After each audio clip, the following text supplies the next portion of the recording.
Bago nga pala kami lumipat sa aming dream house, nagpa-photoshoot nga pala muna kami ng bebe ko. Para nga din, may remembrance nga kami. Sa mga nagsasabi nga dyan, ikakasal na kami. Hindi pa po guys. Parang ikakasal ba naman kasi mga damit namin? Akala tuloy ng iba na ikakasal na nga kami. Hi guys, it's me, your Ilocana girl, Miss Sigado. Maaga nga ako nagising dahil maaga nga yung photoshoot namin, mga 10 AM. Ito nga pala guys, yung second photoshoot nga namin. Hindi na nga ako nagpa-makeup sa makeup artist ko. Ako na nga lang lapan nagayos sa aking sarili. Para nga simple yung atake natin ngayon. Para tuloy talaga kami ikakasal guys. Tignan nyo naman kasi mga suot namin, nakakulay white pa.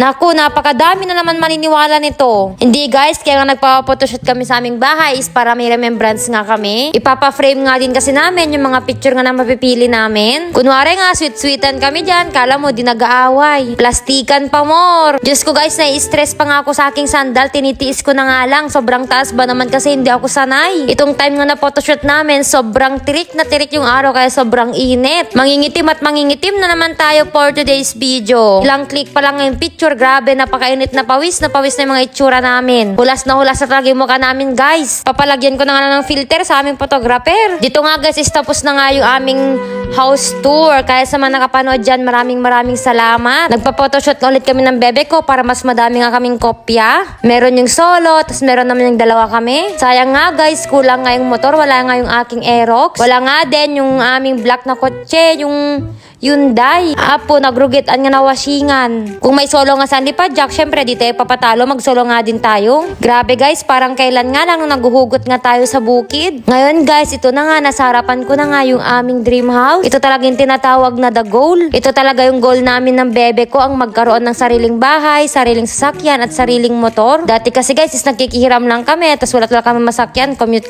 lang. Sa mga solid followers natin dyan, alam nila yung kwento namin. Kung saan nga kami nag-start bago magkaroon nga ng gantong blessing. Kaya maraming salamat sa lahat ng sumusuporta sa amin. Lalong-lalo na nga din kay Lord. Guys, kung nakaya namin ng bebe ko, syempre kayang-kaya nyo din. Kumuha nga lang pala kami ng magandang shot dito nga sa labas. Tapos mamaya sa loob nga ulit. Kahit saan talaga, nakakabwisit. Meron naman yung motor na yan, yung green na yan. Diba? Kahit sa picture, sama-sama pa niya. Kala mo yan yung asawa niya, yan yung jowa niya. Hay, nakakabwisit. Charot. Dito naman guys is yung parkingan nga ng mga motor. O akala nyo siguro tindahan ng mga motor at mga girls. Hindi, parkingan niya ng lipad jack. Ganyan po kaganda yung parkingan niya, nakakabwisit. Talagang pinaggastusan niya yung parkingan niya. Ipapa-photoshoot nga din namin tong bago nga naming alaga na si Buddy. Kaso guys, sobrang kulit. 3 months pa lang yan pero ang kulit-kulit pa rin. Hindi siya nakikinig sa amin. Gusto lagi puro laro. Pero sa huli guys is nakinig din naman siya. Nakakuha nga din kami ng magandang shot. Ang katapat lang talaga niya is yung pagkain niya. Apo, nakadurdurbab. Hindi pa nga tumatayo yung tenga niya guys kahit 3 months na siya. Sa bagay, hihintay na nga lang namin ng bebe ko na tumayo yung tenga niya. Bata pa naman kasi, baby pa siya. Baby pa nga namin.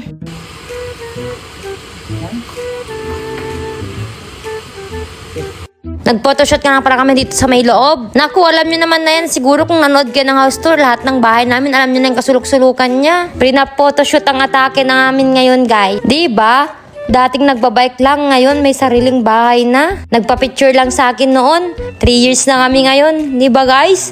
Grabe, wala talagang imposible. Binibisita nga lang tayo noon. Ngayon, magjowa na kami ngayon. Thank you nga pala kay Kuya Fernan na aming photographer. Grabe guys, ang gaganda ng kuha niya. Abangan nyo nga yung mga pictures namin guys. Ipopost namin pag na-edit na nga.